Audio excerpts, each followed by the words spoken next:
The rain had been falling since dawn, turning the dirt roads of Maple Hollow into veins of gray mud that wound between empty fields and leafless trees.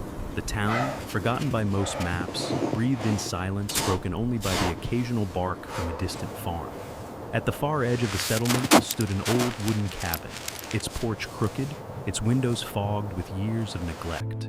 That was where Jack Miller lived, a man who seemed as weathered as the boards of his house. Jack was 45, tall but slightly stooped from years of carrying weight that wasn't only from his military pack. His frame was still strong, the kind that came from habit rather than pride. Broad shoulders under a faded flannel, arms marked by faint scars, and hands calloused by both war and work. His hair, once chestnut, had turned a weary mix of gray and brown, trimmed short out of discipline more than vanity. A few days' worth of beard covered his jawline, rough like sandpaper, and his eyes, steel blue and steady, carried the distant look of someone who had seen too much and learned to say too little. After 20 years of service in Afghanistan, Jack had returned home not as a hero, but as a man searching for quiet. The medals stayed boxed under his bed. He didn't need reminders. What haunted him wasn't glory, but sound. The echo of explosions, the cries of men, and the last whimper of a dog he couldn't save. That sound had changed him. It had built a silence inside him, one that words rarely crossed. His only companion was Rex, a German shepherd 5 years old, once a military K-9 who had survived an IED blast that nearly took his hind leg. The fur on his left thigh was thinner where the scar traced a white line against his golden black coat. His right ear had a small tear near the tip, a badge from the same explosion. Rex's gait was slightly uneven, but his eyes, deep amber and alive with cautious intelligence, followed Jack everywhere. The dog rarely barked anymore. Some said he'd gone mute from trauma, but Jack knew better. Rex still heard the world too clearly, and silence was his way of coping with it. Every morning began the same. Jack brewed black coffee that tasted of burnt metal, then stepped onto the porch to watch the fog drift through the trees. Rex would sit beside him, head high, nose twitching at scents invisible to humans. After breakfast, they walked to town, where Jack fixed small engines and generators at a workshop behind the local supply store. He charged little and talked even less, which suited most of Maple Hollow's residents. One of the few who talked to him regularly was Sarah Collins, the store owner's wife. She was in her late 30s, with kind eyes and a softness that contrasted the cold of the town. Her auburn hair was tied in a loose braid, freckles sprinkled across her cheeks, and her laughter had a warmth Jack found disarming. She often brought him coffee or pie, saying, "You look like a man who forgets to eat when work gets busy." Jack would thank her quietly, though deep down he felt undeserving of kindness he hadn't earned. Sarah reminded him of peace, something he still didn't know how to hold. At night, the world around his cabin changed. The trees groaned in the wind, and the roof rattled under rain or snow. That evening, as thunder rumbled low over the horizon, Jack sat near the old fireplace, reading a repair manual more from habit than interest. Rex lay on the rug, his head resting on his front paws. The flames flickered over the dog's scar, casting it in a soft orange glow. Outside, rain tapped against the window like restless fingers. Jack's mind drifted back to the desert, the endless sand, the smell of oil and dust, the sound of rotor blades fading into silence. He remembered the day he'd found Rex, half buried under rubble, his handler dead beside him. Jack had carried the dog 3 miles through the heat and gunfire. Maybe that was why he felt closer to Rex than to any person alive. They were both survivors of something that hadn't quite ended. The wind picked up, moaning through the gaps in the cabin walls. Rex stirred, ears twitching. Jack glanced at him. "You hear it too, huh?" he murmured. Rex didn't move at first. Then suddenly he lifted his head, muscles tensing. His amber eyes locked on the back window that faced the forest. A low, guttural growl escaped his throat, the first sound Jack had heard from him in months. Jack set his mug down, his instincts instantly sharpening. Years in combat had trained his body to read silence like a warning. "What is it, boy?" he whispered. Rex stood, limping slightly, and walked toward the door. The growl deepened, but it wasn't anger. It was alert. Jack grabbed his flashlight and slipped on his worn leather jacket, the one that still smelled faintly of gun oil and rain. He opened the door, Cold air rushed in, carrying the scent of pine and wet soil. The night was black, the kind of darkness that swallowed sound. Jack swept the beam of his flashlight across the yard, muddy ground, the sagging fence, the line of trees beyond. Nothing moved, yet Rex's body was rigid, his head tilted toward the forest. Jack's heart thudded once, hard. "Stay close," he said softly. They stepped off the porch, boots sinking slightly in the mud. The forest behind Jack's property had always felt older than the town itself. Locals called it Miller's Hollow, though no one went deep inside after sunset. The air there carried a damp heaviness, as if the ground still remembered old things buried beneath it. Jack didn't believe in superstition, but he respected quiet places, the ones that watched without speaking. Rex led the way, nose low, tail stiff. The beam of light cut through the mist, illuminating branches heavy with rain. Somewhere in the distance, an owl hooted. Then came it, a faint sound, almost lost under the rain. A metallic clink, like a chain brushed against metal. Jack froze. He turned off the flashlight, crouched low, and listened. There it was again. Fainter now, but real. His pulse quickened. In war, small sounds often meant big trouble. But this wasn't a battlefield. This was his home, his quiet corner of the world. Still, he felt that familiar surge of alertness, that strange calm that came before chaos. He looked at Rex. The dog's ears were pricked forward, his body trembling slightly, not from fear, but from focus. They stood there for a long moment until the sound faded. Jack exhaled slowly, feeling foolish for reacting like a soldier again. "Guess we're both hearing ghosts," he muttered, patting Rex's head. But Rex didn't relax. His gaze stayed fixed on the dark line of trees. Jack finally led him back inside, wiping his boots on the mat. He checked the locks, tossed another log into the fireplace, and sank into his chair. The warmth touched his skin, but not his thoughts. Something about that sound gnawed at him. The logical part of his mind told him it was probably a loose metal sheet or an animal trap.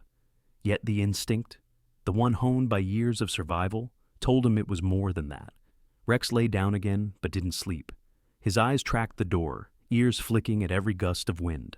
Jack leaned forward, rubbing the scar on his wrist absent-mindedly, a habit he had when he felt uneasy. He thought about how peace was supposed to feel like safety, but for him, it only felt like waiting. When the clock struck midnight, the rain slowed to a drizzle. The forest outside seemed to settle, the world returning to stillness. Jack rose, dimmed the lamp, and stood by the window for a long time. The reflection of his face in the glass looked older than he remembered, lines deeper, eyes tired. He whispered, "Maybe tomorrow will be quieter." Behind him, Rex lifted his head again, ears turning toward the forest. This time, he didn't growl. He just stared into the dark, tail twitching once, as if listening to something only he could hear. Then softly, barely audible, he made a sound. A short, broken bark. Jack turned sharply. It was the first bark since Afghanistan. He stared at Rex, heart pounding. The dog was standing at the window now, nose pressed to the glass, eyes locked on the forest beyond. Jack stepped closer, following his gaze, but all he saw was darkness and mist. Still, something in the dog's posture told him this was not nothing. It was the beginning of something. Something hidden in the woods behind his land, waiting for someone to notice. And though he didn't yet understand what, Jack felt the chill of purpose return to his bones, a feeling he hadn't known since the war. Outside, the rain stopped completely. The forest held its breath. And deep within the trees, something moved. The next morning dawned pale and cold. The rain had stopped, but the ground still shimmered with wetness, the air thick with the smell of pine and earth. Jack Miller stood by the porch with his mug of coffee, eyes tracing the line of the forest. Rex sat beside him, silent as ever, but his gaze fixed on the same point, the dark trees where he had barked the night before. Jack hadn't slept much. Every creak of the house and whisper of wind had reminded him of that sound, the faint clinking, the whisper that wasn't quite wind. It gnawed at his thoughts like an itch that wouldn't fade. He told himself it was nothing, that peace meant learning to ignore shadows, but something deep inside, the same instinct that had kept him alive through ambushes and night patrols, refused to let go. That afternoon, Jack stopped by Sarah Collins's store to buy some engine oil and batteries. Sarah was sorting boxes behind the counter, her auburn hair pinned up, sleeves rolled past her elbows. She smiled when she saw him. "Morning, Jack. You look like you fought the rain itself." Jack gave a tired smile. It fought harder. She noticed the faint mud still on his boots. "You were out last night, weren't you?" He hesitated. "Just the woods. Rex heard something." Sarah frowned lightly. "Coyotes, probably. They've been coming closer lately." Jack nodded, though the word probably didn't settle him. As he left, Sarah called after him, "Don't go wandering too far out there alone." Her tone was kind but laced with quiet worry. By evening, Jack found himself walking toward the forest again. Rex followed close, steps careful but determined. The woods were quiet except for dripping leaves and the faint hum of crickets. After half a mile, the trees thinned, revealing an old structure, half hidden under vines and moss. Jack had forgotten it was even there. The Fenton House, locals used to call it. Once owned by an old miner who disappeared decades ago, the place had become a nest for stories, whispers about lights, strange noises, and disappearances. The walls sagged, the roof caved inward, but the shape of a cellar door remained visible near the back, chained shut with rusted links. Rex approached first, nose low, tail rigid. His body language shifted, ears forward, steps slow. Jack crouched beside him. "What is it, boy?" The dog whined softly and scratched at the ground. Jack touched the cellar door. It was cold, damp. A faint smell wafted up through the cracks, something sour, not quite rot, not quite mold. He pressed his ear against the wood. At first, nothing. Then a sound so soft he thought it was his imagination. A stifled sob, small and trembling. Jack froze, every muscle tightening. He listened again. There it was, faint but real. Someone was crying. He stood abruptly, scanning the woods. "Hello? Is someone down there?" His voice echoed, but no reply came, only the faintest shift of air. The rational part, of him-whispered animals, wind, leaking pipes, anything but a human sound. But Rex barked once, sharp and low, staring at the cellar. That was enough for Jack. He forced the chains, but they held tight. His flashlight beam cut across the rusted handle, catching what looked like fresh scratches along the wood. Someone, or something, had tried to get out recently. Jack returned home shaken, boots caked in mud, mind racing. That night he called the Maple Hollow Sheriff's Office. The dispatcher, Deputy Mark Hensley, answered, a man in his late 30s with a round face, thinning blonde hair, and the easy indifference of small-town law. "You're saying you heard crying out by the old Fenton property?" Mark asked. "Yes," Jack said, his tone controlled. "And it wasn't an animal." There was a pause. "Look, sir, that place has been empty since before I was born. Probably raccoons or echo from the creek tunnel. We'll send someone tomorrow." "Tomorrow?" Jack's voice sharpened. "If someone's trapped down there, they won't last till tomorrow." Mark sighed. "Mr. Miller, you're a good man, but you see ghosts everywhere. We'll check it out when the weather clears." The line went dead. Jack stared at the phone, anger simmering beneath his calm. He knew the tone. He'd heard it before from officers who hadn't seen what danger really looked like. Rex watched him, tail still. "We'll go back," Jack murmured. "Tonight." The sky darkened early. Jack packed a lantern, rope, and his old army knife, habits returning like muscle memory. The forest welcomed him with the hush of wet leaves and the smell of earth still heavy from rain. The Fenton house appeared through the fog like a ghost. Rex moved ahead, nose to the ground, leading him to the same cellar door. Jack shone the lantern through the crack. Dust motes swirled in the light, revealing stairs that disappeared into shadow. "All right," he whispered, "let's see what's hiding." He forced the chain again. This time it snapped under pressure, brittle from years of rust. The door groaned open, sending a waft of damp air into his face. The first few steps creaked under his weight. The cellar was cold, the kind of cold that clings to your bones. His lantern illuminated old shelves, broken jars, and cobwebs thick as curtains. Rex followed close, claws tapping softly. Then Jack saw it, a small bowl on the floor, porcelain chipped and stained. Beside it lay a torn piece of fabric, pink with cartoon flowers faded from time. His throat tightened. "This doesn't belong to ghosts," he whispered. A faint sound came again, softer than before, but clearer now. A whimper. Jack's heart hammered. He crouched, turning the lantern toward the sound. It came from behind a wooden wall at the far end. The boards there looked newer, nailed in recently. Someone had sealed a space behind them. Rex growled low. Jack touched the wood. It vibrated, faintly. "Is someone there?" he called quietly. No answer, but the air carried movement, the shift of breath. Suddenly, footsteps echoed above them. Jack froze. Light extinguished in an instant. Someone was in the house. The slow creak of floorboards moved directly overhead. Rex's ears went back. His body went rigid, silent but ready. Jack waited, muscles coiled. The footsteps stopped near the cellar door, then faded. A beam of weak light flickered from above, like a flashlight moving away. Jack waited until the sound vanished completely before exhaling. He and Rex slipped out, closing the door behind them. From a distance, Jack saw the faint shimmer of light again through a window. The outline of a man descending with a flashlight and a small box, maybe food. Jack's stomach turned cold. Whoever was in that house wasn't a ghost or a wanderer. Someone was keeping something, or someone, down there. As he and Rex moved back through the woods, the moon broke through the clouds. Jack stopped for a moment, breath visible in the cold. He felt that old rush again, the same mix of fear and clarity he had known in combat. Only this time, it wasn't war calling him back. It was something else, a cry from beneath the earth, asking to be heard. The storm came without warning. One moment, the air was still and heavy. The next, the wind howled through the trees, hurling snow like shards of glass. The power lines along Maple Hollow Road swayed and snapped, plunging the valley into darkness. Inside his cabin, Jack Miller stood by the window, watching the white blur swallow the forest. Rex paced beside him, restless, his amber eyes flicking toward the direction of the old Fenton house. Jack felt it too, a pull stronger than reason. He couldn't shake the image of that man descending into the cellar, the small box of food in his hand, the muffled cry behind the wall.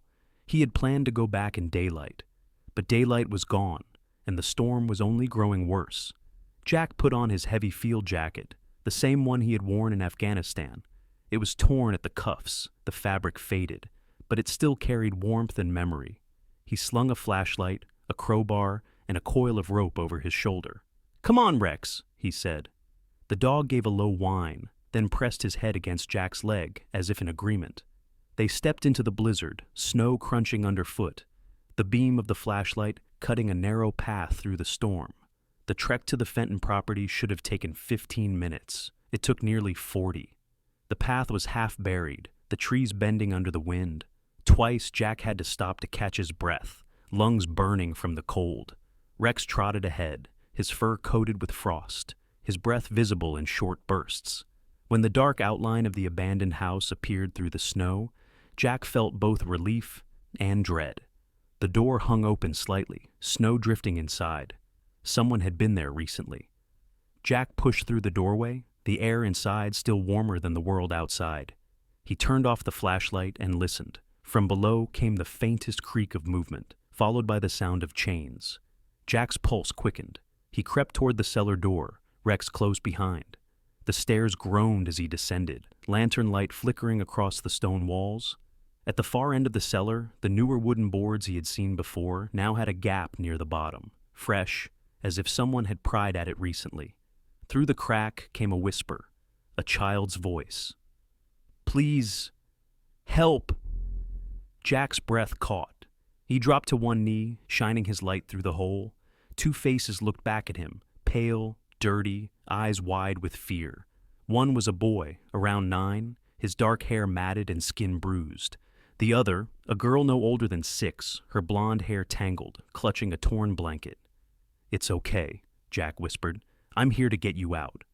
But before he could move, a noise from behind made him spin around. A man stood at the base of the stairs, tall and gaunt, his face half hidden by a hood. His build was wiry but strong, the kind of strength born from obsession rather than health. His beard was thin and patchy, his eyes small and colorless, and in his hands he held a rusted shovel like a weapon. "You shouldn't be here," the man said, his voice calm, almost detached. "They belong to me now. Jack raised his hands slightly. "They're children. Let them go." The man tilted his head, smiling faintly. "You don't understand. I saved them from the world. Out there, people forget. Down here, they stay pure." His tone sent a chill through Jack colder than the storm outside. Rex growled, stepping forward. When the man swung the shovel, Jack moved on instinct. He ducked, catching the handle mid-swing, but the force slammed into his shoulder, sending a flash of pain down his arm. The lantern crashed, spilling light and shadow across the walls. Rex lunged, teeth flashing, clamping onto the man's arm. The scream that followed was raw and terrible. Jack used the moment to kick the shovel aside, then grabbed the crowbar and ripped the boards from the wall. The children crawled out, shivering, clutching each other. "Up the stairs, now!" Jack shouted. Snow blasted through the open cellar door as they reached the main floor. The wind roared like an animal. Behind them, the man staggered up, blood on his sleeve, eyes burning with fury. He lunged again, and Jack blocked him, the two crashing into a table. Rex bit down on the man's leg, dragging him off balance. Jack drove his shoulder into the attacker's chest, slamming him into a beam. The man went limp. For a moment, only the storm's howl filled the room. "Come on." Jack gathered the children, one under each arm, and pushed through the front door. But outside, the world had turned white. No landmarks, no path. Snow fell so thick he couldn't see 10 feet ahead. His flashlight flickered, then died. The boy whimpered, We can't see." Jack knelt, steadying his breath. "Listen to me. We move slow. Stay close. Follow Rex." He looked at the dog, who stood ahead, nose to the wind, ears pricked. "Find the road, boy. Take us home." For hours, or what felt like hours, they trudged through the storm. Jack's legs burned, his vision blurred from exhaustion. The cold gnawed at his hands until he couldn't feel his fingers. Twice he stumbled and nearly fell, but the thought of the children behind him forced him onward. Rex barked once, faintly, and darted toward a dark shape ahead, a rock ledge that offered some shelter. They crawled beneath it, shivering together, Jack wrapping his coat around the children. He whispered to keep them awake, telling them stories from the army, stories about courage and home. Rex lay pressed against them, sharing his body heat, his fur now crusted with ice. When dawn finally came, the storm broke. The air was still again, and the snow lay deep and silent. Jack's eyes opened to the sound of distant voices, search teams calling names. He tried to stand, but his body refused. A rescuer's shout echoed, followed by the crunch of boots approaching. "Over here!" someone yelled. The children stirred, and Rex lifted his head weakly, tail thumping once. As they were carried out, Jack's vision blurred again. The last thing he saw was the pale sun breaking through the clouds, and Rex walking beside the rescuers, limping but alive. For the first time in years, Jack felt something that wasn't fear or regret. It was relief. And somewhere behind them, the Fenton house disappeared under a new blanket of snow, its secrets buried once more. The world outside the hospital windows was white with the remnants of the storm, sunlight scattering off the snow like shards of glass. Inside, everything was too bright, too clean, too still. Jack Miller sat on a narrow bed in a room that smelled faintly of antiseptic and cold linen. His shoulder was wrapped in heavy gauze, and a thin IV line snaked from his arm. Every movement sent a sharp pulse of pain through the joint, but it wasn't the ache in his body that troubled him. It was the silence, the kind that followed chaos, the kind that made him remember. Rex lay on a blanket near the bed, his fur shaved in spots where the medics had treated frostbite. The dog's eyes were half open, calm but alert, always watching. Nurses had tried to move him out of the ward, but the look in Jack's eyes stopped them. The two had fought through fire, mud, and snow together.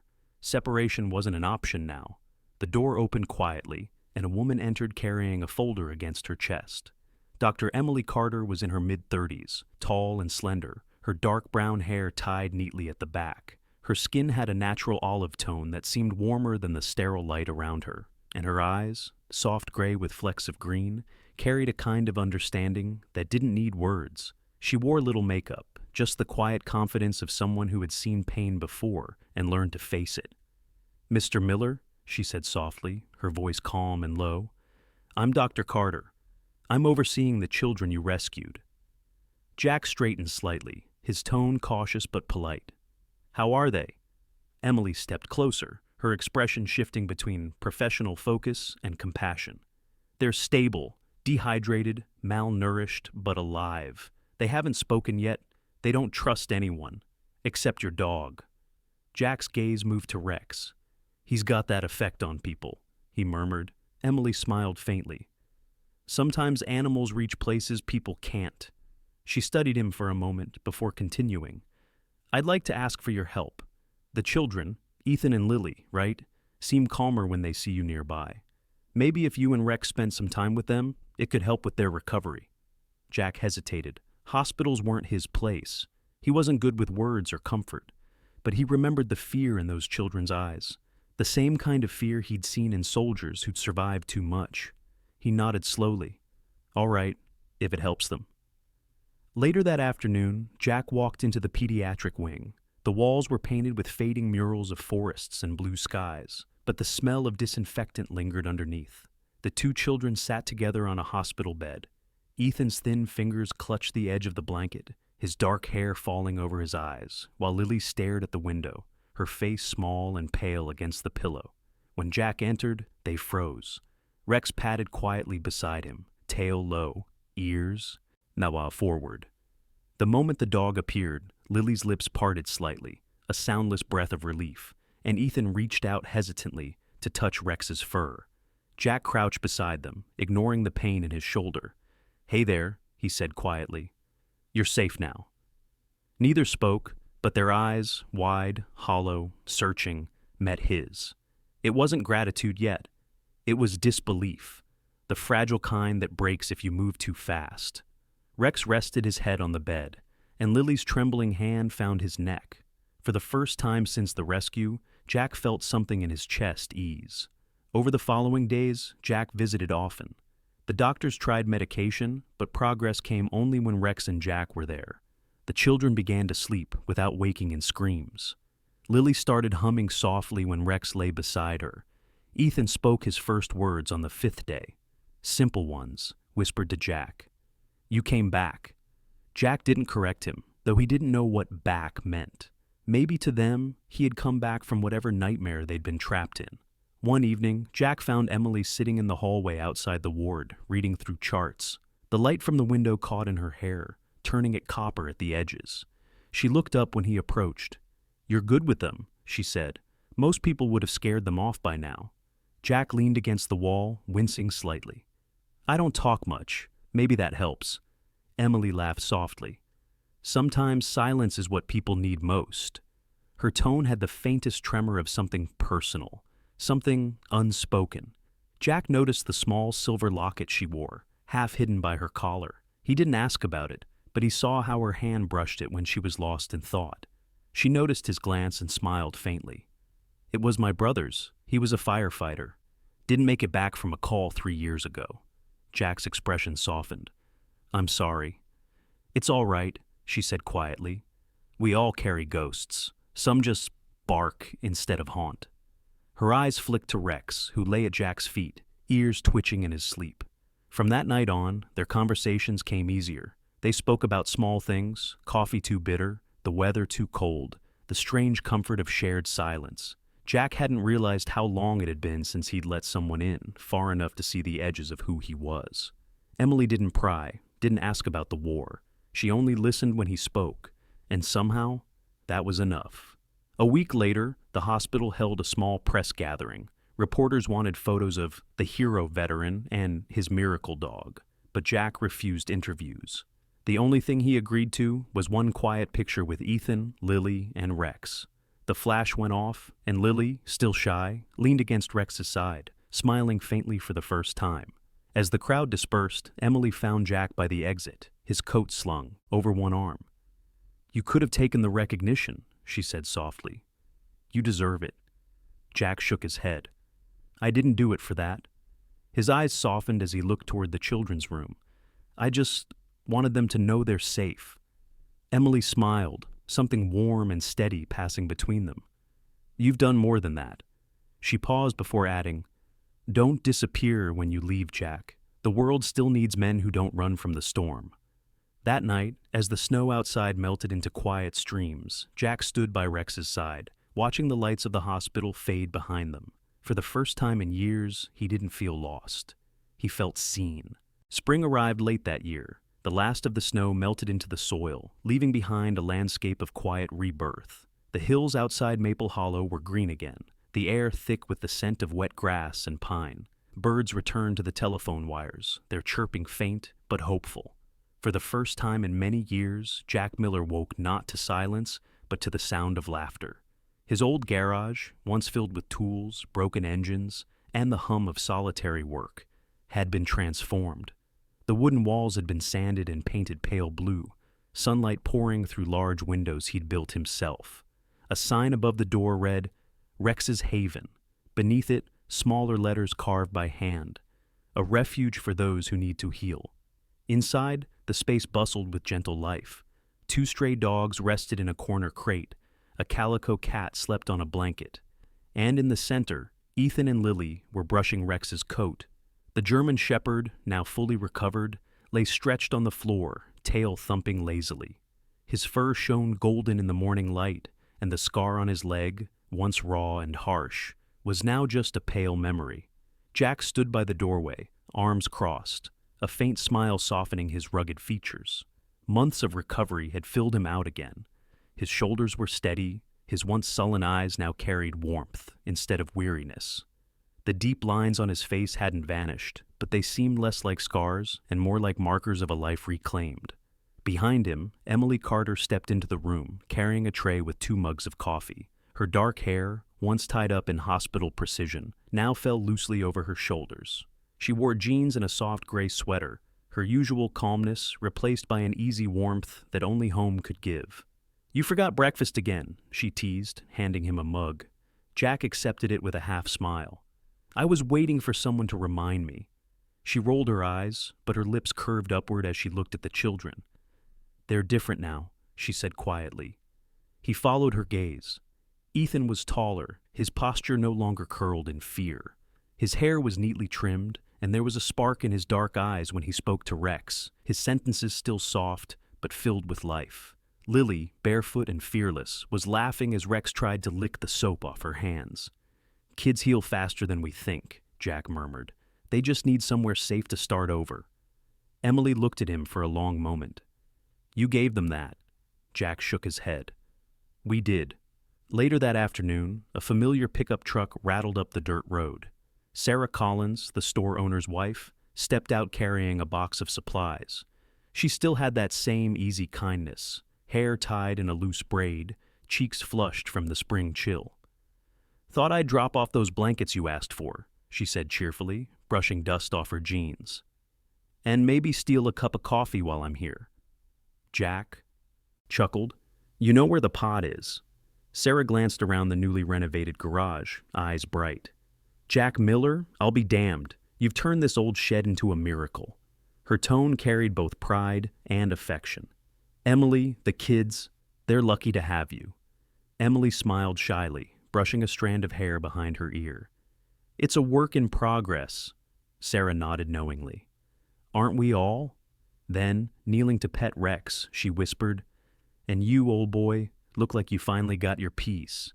Rex leaned into her touch, tail sweeping the floor. As the day wore on, visitors began to arrive, neighbors, a few local volunteers, even Deputy Mark Hensley, now far less skeptical than before. He stood awkwardly near the gate, hat in hand, his once indifferent expression replaced by something humble. "Heard you were doing something good here," he said gruffly. "Guess I was wrong about you, Miller." Jack gave him a nod. "We all see what we want to see, Mark. Sometimes it just takes a storm to clear the view." By evening, Rex's Haven had quieted again. The sun dipped low, bathing the fields in gold. Jack sat on the porch steps, sipping the last of his coffee. Emily was inside, tucking Lily into bed, while Ethan read softly from a storybook. The lights from the house glowed warm against the twilight, a beacon of everything Jack once thought he'd lost: family, laughter, purpose. Rex padded up beside him, settling down with a contented sigh. Jack reached over and scratched behind his ears. "You did good, partner," he murmured. The dog looked up at him, eyes steady and full of something that needed no words.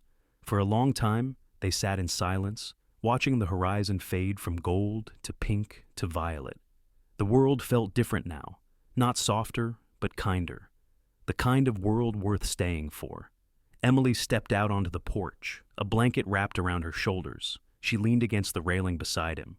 "It's beautiful tonight," she said. Jack nodded. "Yeah, feels like the world finally stopped fighting." She smiled, her voice barely above a whisper. Maybe it never stopped. Maybe it just needed someone to fight for it the right way. Jack glanced at her, then at Rex, whose ears twitched at the distant hoot of an owl. The night stretched quiet and calm, broken only by the soft breathing of the house behind them. Jack reached down, rubbing the fur at Rex's neck. "We're home, buddy," he said softly. "We finally made it." Rex closed his eyes, the last light of dusk glinting off his coat as the world around them settled into peace. And for the first time since the war, Jack Miller felt that peace belonged to him too. As night settles over the quiet town, the lights of Rex's haven still glow, a small beacon in a world that once seemed lost. Jack, the old soldier who had seen too much darkness, finally found what he thought he'd lost forever: faith. Not only in people, but in the quiet miracles that God sends our way. Maybe miracles don't always come as thunder or angels in the sky. Maybe they come as a loyal dog, a rescued child, or a hand reaching out through the cold. Sometimes the miracle is simply that we didn't give up, even when hope seemed too small to hold. If you're listening to this story tonight, remember, there is still goodness in this world. Be kind, help someone, say a prayer for those still lost. Because who knows, God might use you as someone's miracle. Share this story if you still believe in small miracles. Leave a comment and tell us what miracle has touched your life. And don't forget to subscribe, so together we can spread faith, kindness, and light to those who need it most.